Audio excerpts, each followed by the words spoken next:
Guru Supriyani tengah mempertimbangkan tawaran dari Menteri Pendidikan Dasar dan Menengah, Mendikdasmen, Abdul Muti untuk mendaftar kembali seleksi pegawai pemerintah dengan perjanjian kerja, PPPK, tahun 2024 via jalur khusus. Kuasa hukum Supriyani, Andre Darmawan mengungkapkan kliennya tetap akan mempertimbangkan tawaran dari Mendikdasmen tersebut. Andre mengatakan Supriyani memang memiliki mimpi agar menjadi guru PPPK. Iya, Ibu Supriyani siap daftar PPPK via jalur khusus karena keinginannya besar untuk menjadi guru PPPK, katanya kepada tribunnews.com, Jumat, tanggal 10 Januari tahun 2025. Namun Andre juga mendesak agar Abdul Muti menepati janjinya agar meluluskan Supriyani meski tidak lewat jalur afirmasi seperti yang dijanjikan sebelumnya. Ya, kami berharap menteri kali ini bisa menepati janjinya mau melalui jalur apapun, yang penting Ibu Supriyani bisa lolos PPPK karena ini janji menteri yang harus dipenuhi kepada Bu Supriyani, tegasnya. Di sisi lain, Andre menjelaskan pihaknya bersama Supriyani akan menyurati Abdul Muti terkait janjinya bakal meluluskan kliennya. Dia mengatakan surat tersebut tidak hanya dikirimkan ke Abdul Muti, tetapi juga Komisi X DPR pada Senin, tanggal 13 Januari tahun 2025, pekan depan. Lewat surat tersebut, Andre berharap adanya audiensi antara Supriyani, Abdul Muti dengan mediator dari Komisi X DPR.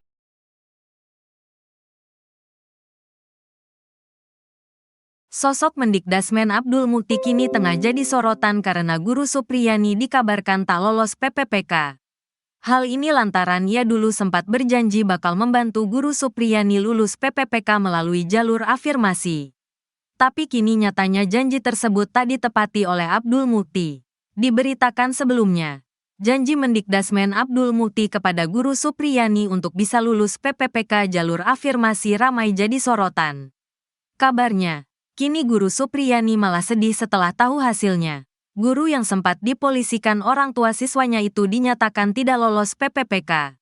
Padahal, ia sebelumnya dijanjikan jalur afirmasi oleh Menteri Pendidikan Dasar dan Menengah Abdul Muti. Hal ini membuat guru honorer yang telah mengabdi 16 tahun ini sedih akan impian menjadi guru berstatus tetap.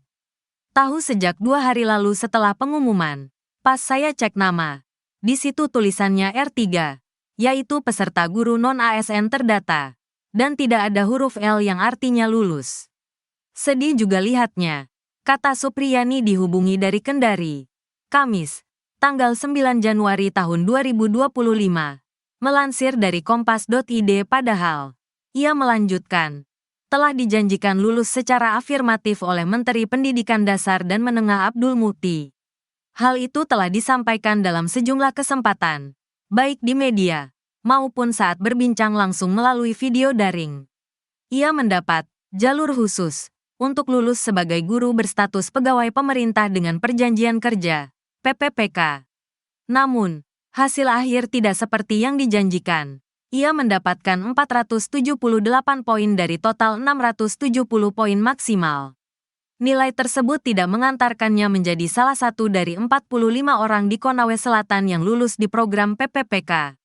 Situasi ini membuat Supriyani memendam sedih dan kecewa. Terlebih lagi, ia menjalani berbagai persiapan untuk tes PPPK dalam situasi menjalani kasus kriminalisasi. Di antara waktu persidangan hingga putusan, ia mengurus berkas, mengikuti tes, hingga wawancara akhir. Pihak kementerian dan Pemkab Konawe Selatan memantau proses yang dijalaninya. Kepala Dinas Pendidikan Konawe Selatan Erawan Suplayuda menjabarkan, berdasarkan hasil tes yang telah dikeluarkan pemerintah pusat, Supriyani memang dinyatakan tidak lulus sebagai guru PPPK. Hal itu sesuai dengan nilai akhir yang dikeluarkan, yang menyatakan nilai Supriyani di bawah beberapa kandidat lainnya. Untuk afirmasinya dan janji pemerintah pusat, itu bukan kewenangan kami. Kami memang pernah dikontak pihak Kemendikdasmen terkait afirmasi ini. Tapi saya jelaskan, kami tidak punya kewenangan dan aturannya, kata Erawan. Melansir dari kompas.id. Perekrutan PPPK di daerah. Ia melanjutkan, mengikuti regulasi yang telah diterbitkan pemerintah. khususnya melalui aturan Kementerian Pendayagunaan Aparatur Negara dan Reformasi Birokrasi. Proses perekrutan berjalan dengan aturan tersebut. Terkait kelulusan dan nilai akhir, hal itu berada di kewenangan panitia pusat. Daerah tidak memiliki ruang untuk menentukan hasil, termasuk kewenangan afirmasi yang dijanjikan pemerintah pusat, khususnya Kemendikdasmen kepada Supriyani. Saat ditanya mengenai Pemda yang tidak mengupayakan kelulusan Supriyani, ia membantah. Tidak ada itu, kami tidak pernah tahan ketika seseorang harus lulus atau tidak. Ini karena tidak ada regulasinya di tingkat daerah, katanya.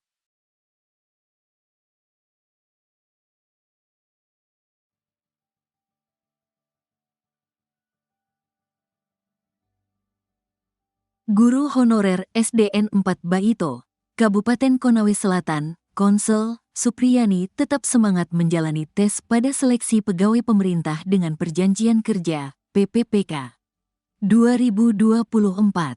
Meski dia sudah dijanjikan akan diluluskan jadi PPPK 2024 tahun ini, Supriyani tetap mengikuti tes PPPK.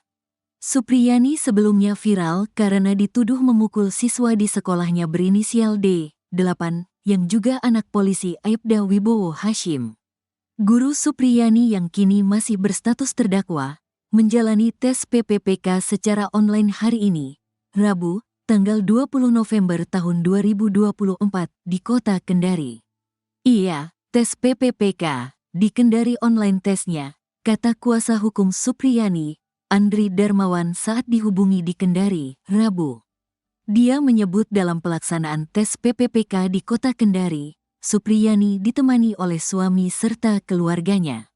Ibu Supriyani saja dengan keluarganya, ujarnya. Andri juga mengungkapkan bahwa perkara dugaan penganiayaan yang dituduhkan terhadap kliennya masih sedang berproses dan belum diputus oleh Majelis Hakim PN Andulo, Konsel. Ibu Supriyani, kan, masih menjalani sidang, dan juga dia belum ada terbukti bersalah atau bagaimana, ujar Andri Darmawan.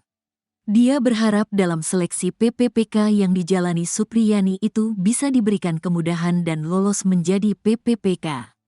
Harapan itu disampaikannya lantaran Supriyani telah menjadi guru honorer di SDN 4 Baito 16 tahun lamanya. Saya berharap tes hari ini, Ibu Supriyani bisa lolos. Karena sudah 16 tahun honor, harap Andri Darmawan. Diketahui, guru honorer SDN 4 Baito Supriyani dilaporkan oleh keluarga Aibda Wibowo Hashim atas dugaan penganiayaan yang dilakukan terhadap anaknya inisial D, 8, yang saat kejadian masih duduk di sekolah dasar kelas 1, pada April tahun 2024 lalu. Setelah diproses polisi, perkara ini dilimpahkan ke kejaksaan dan viral di berbagai media sosial. Berita soal kasus yang dituduhkan terhadap Supriyani juga mendapat atensi dari Kapolri dan Jaksa Agung. Saat ini perkara yang menimpa Supriyani itu telah ditangani untuk diadili di PN Andulo, Kabupaten Konawe Selatan, yang akan kembali dilaksanakan